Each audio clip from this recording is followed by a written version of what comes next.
I was talking with a coworker at work today. He's kind of a C fanatic, and he likes doing weird stuff in this language. He showed me something kind of cool and interesting, and it kind of blew my mind. So I'm going to share it with you today. This is a very basic C program. I'm writing in C99 right now, but it doesn't matter which version you're using. It's simply a main function that declares an array of 5 elements, and the 5 elements are 1, 2, 3, 4, 5. And then we loop through this array from 0 to 5, so we loop through every element. We print each element using the printf function, and we access each array element using the simple array access operator here, the square brackets. If we run this program, it should give us a very predictable result of, if you look down here, 1, 2, 3, 4, 5. So this is the normal way that you would see an array printed to the console. But what if we changed it to this instead?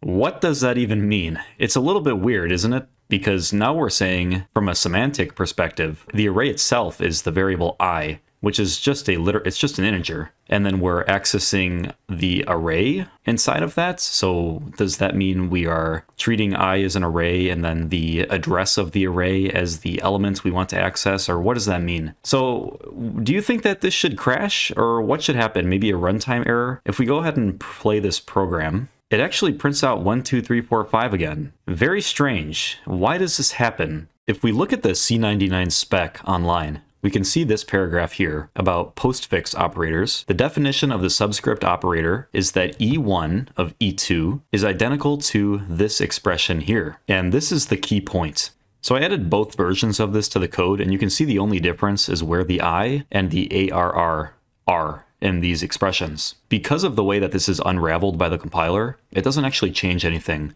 In this first one, we're taking the address of the first element of the array and adding the integer onto it. So we do some pointer arithmetic to point to the next elements. And it's the same thing at the second one. Because addition is commutative, it doesn't matter which order these are in. They both do the same thing. Of course, in practice, you probably don't want to do it this way because, like I said, semantically, it doesn't make much sense. And actually, at work, we have code bases that are multi-million lines of code long. And we joked about going through the code base and just changing all of the array accesses to this version right here.